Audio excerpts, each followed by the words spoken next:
Assalamualaikum warahmatullahi wabarakatuh. Apa kabar anak-anakku yang solih dan solihah? Bagaimana kabar hari ini? Semoga kalian semua dalam keadaan sehat dan selalu dalam lindungan Allah Subhanahu wa Ta'ala. Sebelum kita mulai pembelajarannya, marilah kita berdoa terlebih dahulu. Bismillahirrahmanirrahim. Rabbi zidni ilma warzuqni fahma. Amin. Anak-anak, dalam video pembelajaran kali ini kita akan membahas tentang kisah Nabi Zulkifli alaihissalam. Semoga dengan menyimak video pembelajaran ini kalian dapat memahami dan menceritakan kembali kisah Nabi Zulkifli alaihissalam serta dapat menerapkan sikap keteladanannya dalam kehidupan sehari-hari. Nama asli Nabi Zulkifli alaihissalam adalah Bashar. Beliau merupakan putra Nabi Ayub alaihissalam. Seperti ayahnya, beliau juga mempunyai sifat yang sabar, teguh, dan taat beribadah. Nabi Zulkifli alaihissalam memiliki keimanan dan ketakwaan kepada Allah Subhanahu wa Ta'ala yang sangat tinggi. Suatu ketika, seorang raja yang bernama Ilyasa atau yang disebut dengan Nabi Ilyasa alaihissalam, beliau mengumpulkan rakyatnya dengan niat untuk menyerahkan tahtanya karena usianya telah lanjut. Sang raja pun mengumumkan 3 syarat. Barang siapa yang sanggup berlaku sabar dalam keadaan apapun, jika siang berpuasa dan jika malam beribadah, maka ia akan diangkat menjadi raja. Tak seorang pun berani menyatakan kesanggupannya. Akhirnya, anak muda yang bernama Bashar mengacungkan tangan dan berkata, "Saya sanggup, tuanku." Sejak saat itulah ia dipanggil Zulkifli, yang artinya memiliki kesanggupan. Nabi Zulkifli alaihissalam kemudian diangkat menjadi raja. Pada masa kepemimpinannya, beliau berjanji kepada rakyatnya untuk menjadi hakim yang adil. Di waktu malam, beliau beribadah, dan di waktu siang, beliau berpuasa. Beliau melakukan sholat 100 kali dalam sehari. Tidurnya di waktu malam pun hanya sebentar. Keteguhan hati Nabi Zulkifli alaihissalam membuat iblis tidak senang. Iblis pun berusaha untuk membuat Nabi Zulkifli marah. Dengan cara iblis menyamar menjadi seorang laki-laki tua dan mengadu kepada Nabi Zulkifli alaihissalam bahwa dia telah dianiaya. Akhirnya Nabi Zulkifli menyuruhnya untuk datang ke persidangan.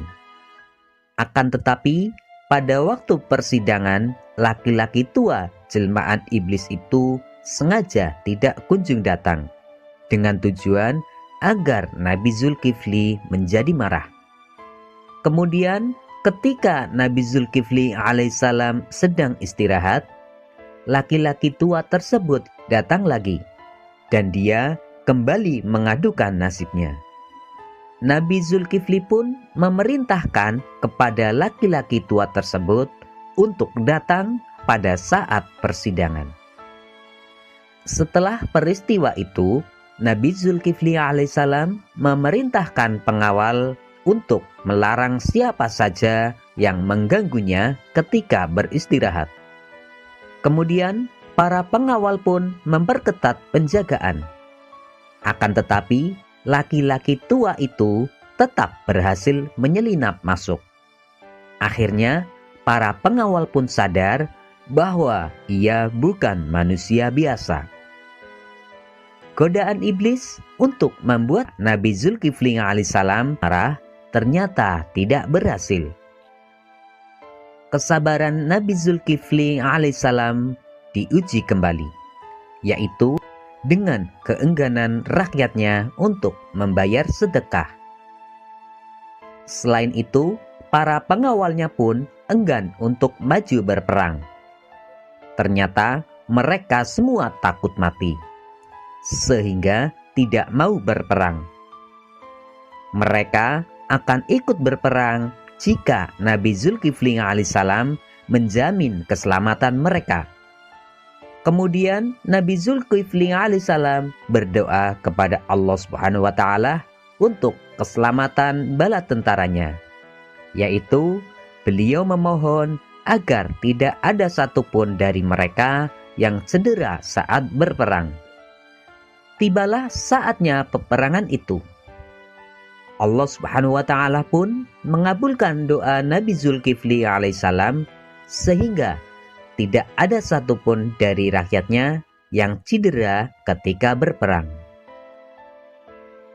Setelah itu, Nabi Zulkifli pun senantiasa memimpin rakyatnya dengan adil. Dan hingga wafatnya, Nabi Zulkifli alaihissalam tetap memegang teguh janjinya. Dan ingatlah kisah Ismail, Idris, dan Zulkifli. Mereka semua termasuk orang-orang yang sabar. Kami telah memasukkan mereka ke dalam rahmat kami. Sesungguhnya mereka termasuk orang-orang yang solih. Berdasarkan kisah keteladanan Nabi Zulkifli alaihissalam tersebut, keteladanan yang dapat kita ambil adalah kita harus senantiasa bersabar dan tidak cepat marah. Karena Allah Subhanahu wa taala akan selalu menyertai orang-orang yang sabar dan juga akan memuliakannya. Kemudian kita harus senantiasa menepati janji. Apabila kita telah berjanji, maka kita harus menepatinya agar tidak termasuk orang-orang yang munafik. Yang terakhir, kita harus senantiasa beriman dan bertakwa kepada Allah Subhanahu wa taala dengan tekun beribadah. Wassalamualaikum warahmatullahi wabarakatuh.